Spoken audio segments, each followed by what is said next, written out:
They stood in front of that mahogany chair like guards at a palace gate, blocking the very seat I'd watched them climb into as toddlers with sticky fingers and scraped knees. "You're not mentioned in the will, Mom," Randall said. He didn't even look me in the eye. He was too busy adjusting the cuff of his silk shirt, the one that probably cost more than my first car. His voice was flat, professional, the kind of voice you use when you're telling a stranger their insurance claim has been denied. Then Trevor, my youngest, the one I used to rock for hours just to settle his colicky spirit, stepped in beside his brother. "It's just for immediate family, Mom. You understand. Please don't make a scene. It would be embarrassing for everyone." Immediate family? I stood there, the air in my lungs feeling like shards of glass, looking at these two grown men in their tailored suits. For a second I couldn't breathe. I gave them life. I gave them every bit of my youth, my sleep, and my dreams, and here they were, treating me like a trespassing stranger in my own sister's home. I stood at the entrance of the study, clutching my old navy folder, the one with the faded gold lettering, against my chest like a shield. Inside were the originals. Not copies. The truth. But at that moment no one cared what I held. Not the attorney who wouldn't meet my gaze. Not the paralegal typing away like I was a ghost. Not even the distant cousins who were suddenly very interested in the dust motes dancing in the light. "I received a letter," I said, my voice barely a whisper but cutting through their arrogance. "From Winslow and Chambers. It had this address, this date, and my name." Randall actually scoffed. A short, sharp sound that made my skin crawl. "They must have made a mistake, Mom. Probably an old mailing list. We're handling the estate now. Aunt Marlene appointed us her executors last fall. She didn't have children, so she looked to us as her sons." I felt a flare of heat in my chest. "I'm her sister," I reminded him. But Trevor gave me that half-smile, the one he used when he was trying to explain the internet to me, that patronizing poor sweet mom look. "Mom, look. You're just not in this version of the will. We can explain it all later over dinner. For now, just please walk out before the formal reading starts. Don't make this harder than it has to be." I looked down at the floor then. I noticed a small dark stain on the beige velvet carpet, right by the sideboard. Probably coffee from the morning Marlene found out she couldn't remember her own phone number. I focused on that stain because if I looked at my son's faces I had kissed 10,000 times, I think I would have crumbled right there on the rug. I let the silence hang, thick and suffocating, and then I took a step forward. "I'm not here to make a scene," I said, my voice finding its steel. "I'm here because Marlene wanted me to be." The secretary, a young girl named Ms. Mendez with a nameplate that looked far too large for her desk, looked up with wide, uncomfortable eyes. I didn't blame her. I reached into my navy folder, pulled out a single document, the one that had been waiting in my safe for 15 years, and I handed it to her. "Please give this to Mr. Harold," I said. "I believe it supersedes any amendments made last fall, or any other fall for that matter." Ms. Mendez blinked, her fingers trembling slightly as she took the paper. She didn't look back as she hurried toward the door at the end of the room. Randall started to say something, his face turning that blotchy red he gets when he's losing an argument, but Trevor caught his arm. "Let's just wait," Trevor muttered. I didn't wait for an invitation this time. I walked right past them, feeling the brush of their expensive wool sleeves against my old cardigan, and I sat in that mahogany chair they'd been blocking. I sat down, I laid the navy folder on my lap, and I held it not like a shield but like a promise kept. Have you ever looked at your children and realized they've become people you don't recognize? It's a quiet kind of heartbreak, isn't it? Like watching a beautiful house you built with your own hands slowly grow mold in the corners until the foundations rot. As I sat there waiting for the lawyer, my mind drifted back to the kitchen table of my youth. I could still smell the burnt toast and the cheap orange juice we used to drink. Marlene and I were Irish twins, born only 11 months apart.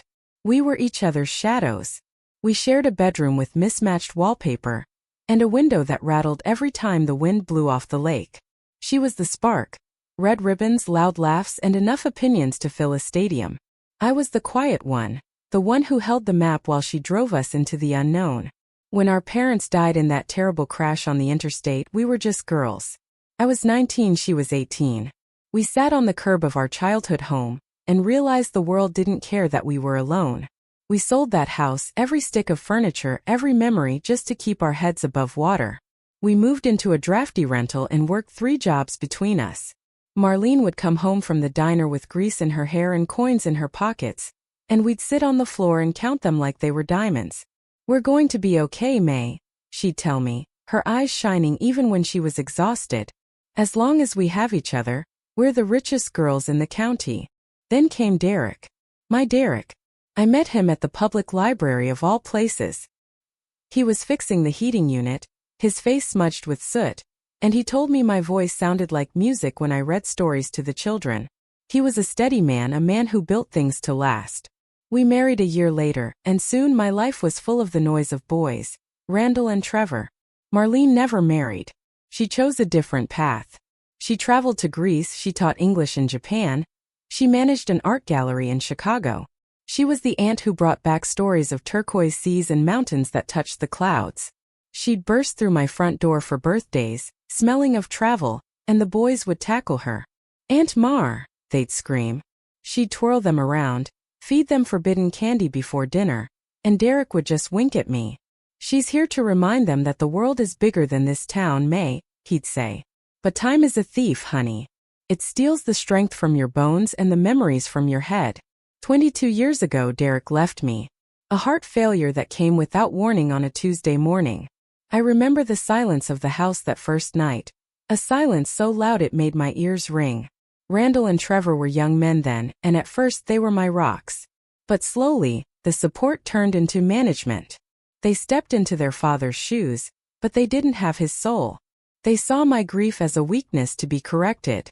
Randall started talking about investment strategies for my house before Derek was even in the ground. Trevor started asking about the life insurance, while I was still folding Derek's laundry. They stepped onto the ladder of success and didn't care whose shoulders they were standing on to reach the top. And then there was Marlene. When her mind began to flicker like a dying candle, the boys didn't see a beloved aunt. They saw an estate. They saw a 4-bedroom Victorian on the hill, and a stock portfolio that had grown quietly over 40 years of her hard work. When I asked them to help me move her into my house so I could care for her, they laughed.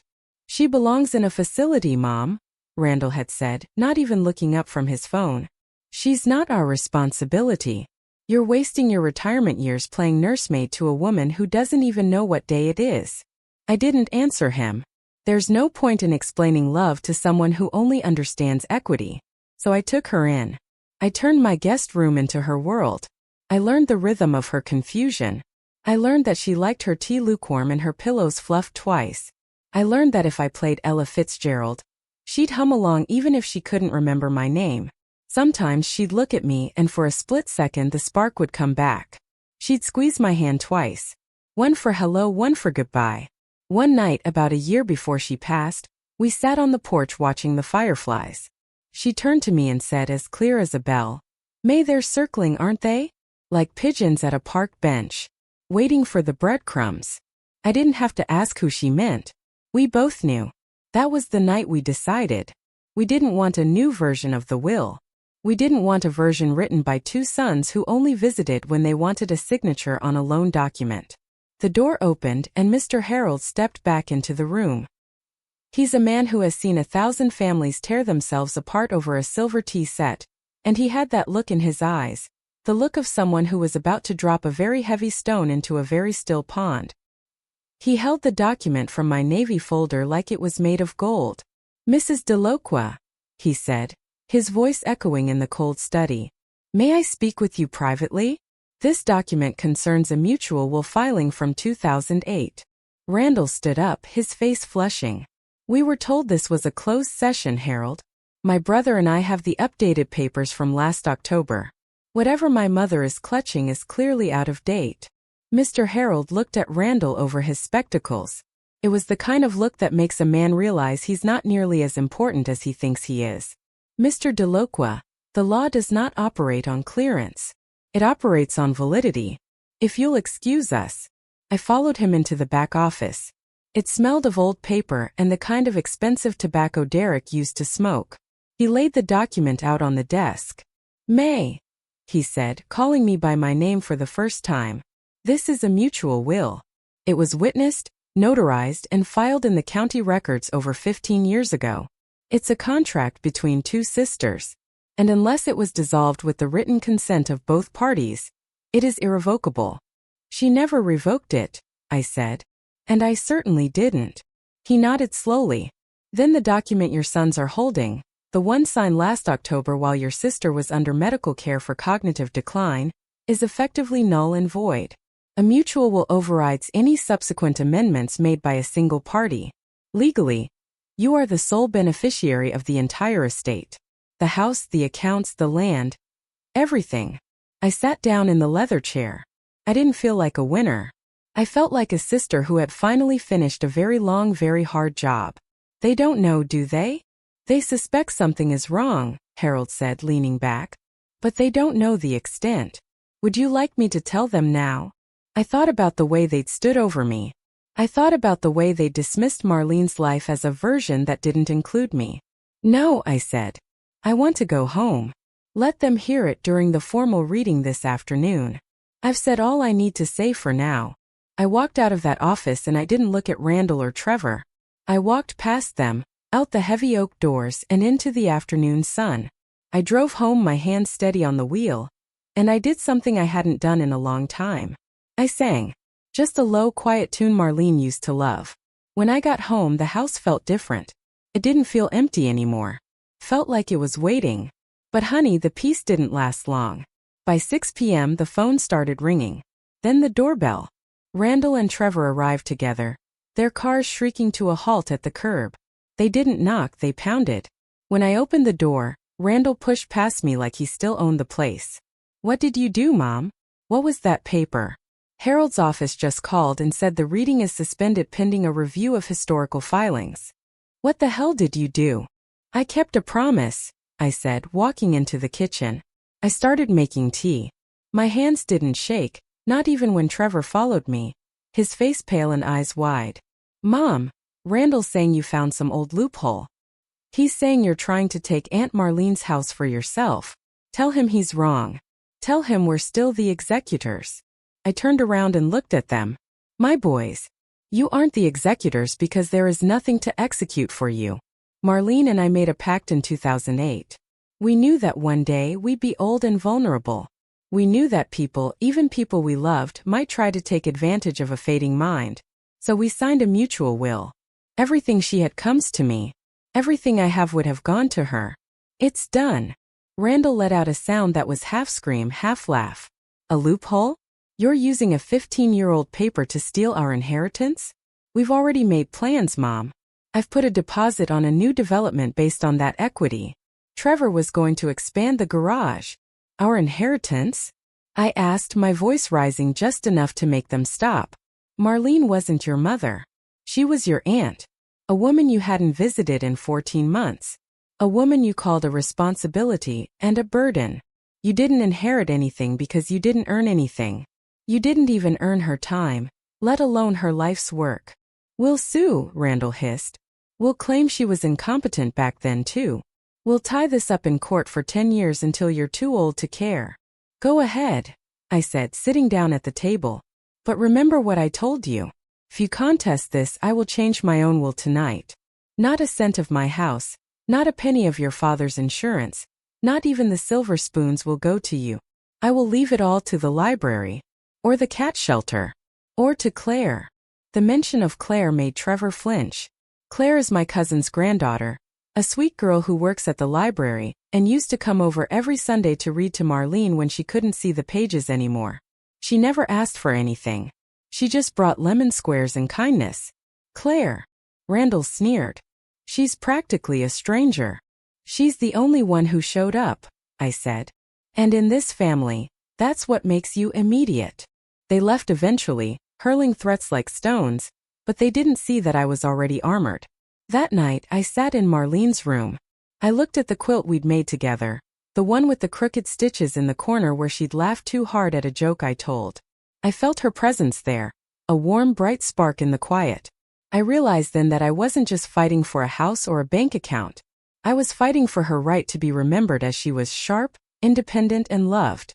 Not as a version of a person that suited my son's bank accounts, The next morning I woke up early. The house felt lighter. I went to the safe and took out the navy folder one last time. I didn't need it anymore. The legal gears were turning, and for the first time in 22 years, I wasn't waiting for someone else to tell me what to do. I drove to the cemetery, a small hilly place where the grass is always a little too long. I sat by Marlene's headstone right next to Derek's. "We did it, Mar," I whispered. "The pigeons didn't get the breadcrumbs." But honey, the story didn't end with a quiet walk in the cemetery. Randall followed through on his threat. 2 weeks later I was served with papers. He was contesting the will on the grounds of undue influence. He claimed I had manipulated Marlene back in 2008, and that her true intent was expressed in the papers he'd had her sign while she was in the early stages of Alzheimer's. It was a lie so bold it took my breath away.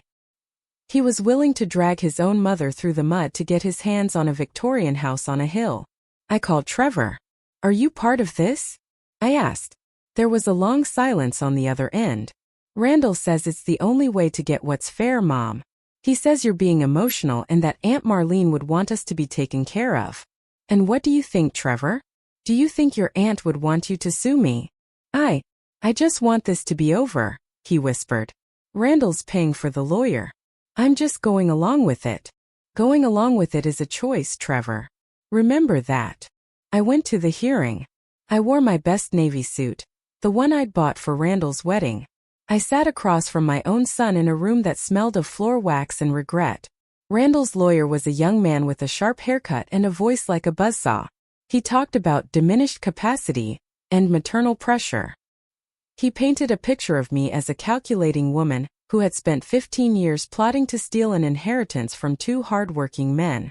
I sat there listening to them tear my life apart, and I felt a strange sense of calm, because I had something they didn't. I had Marlene's voice. When it was my turn to speak, I didn't hire a fancy lawyer. I had Mr. Harold, who had been Marlene's friend for 40 years. He stood up and simply handed the judge a small leather-bound book. "This," Harold said, "is Marlene's personal diary from the summer of 2008, the year the mutual will was signed."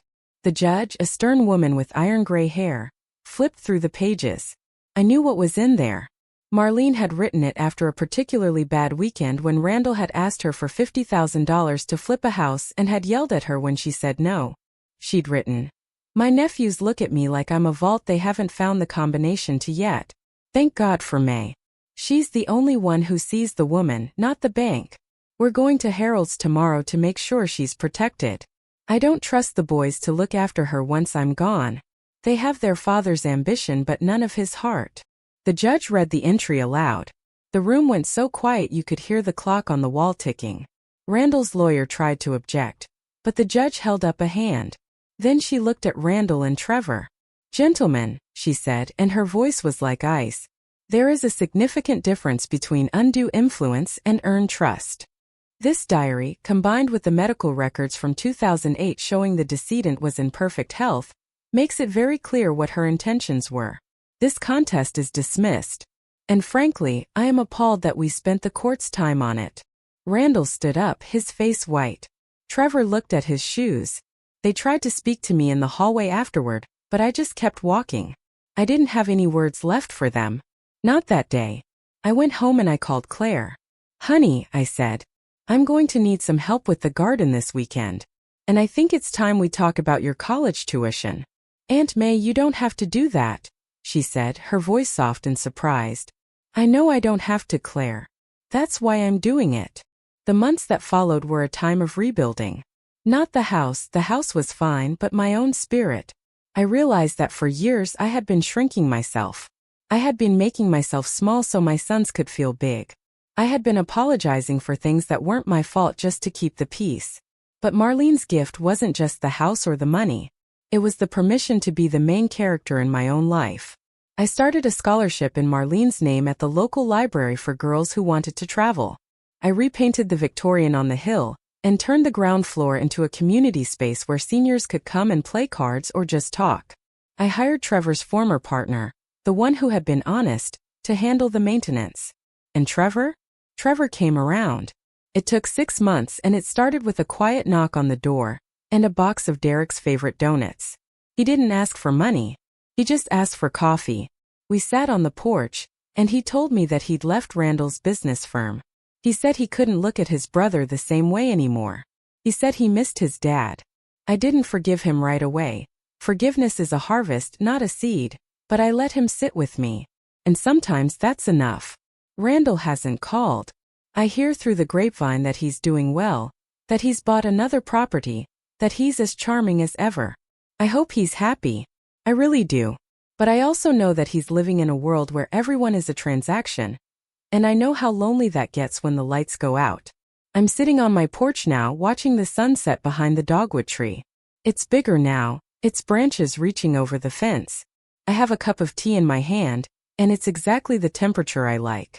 The navy folder is in the bottom drawer of my desk, buried under old photos of a summer at the lake, and a recipe for apple pie that I finally mastered. I don't need the papers anymore. I have the peace. I've learned that being a mother doesn't mean you have to be a doormat. It means you are the keeper of the family's soul, and sometimes that means you have to be the one to say no. It means you have to protect the legacy of the people who came before you, even if it hurts the people who came after. I'm 72, and for the first time, I'm not anyone's management issue. I'm not a version of a mother. I'm just May, and May is doing just fine. I want to thank you for sitting with me today.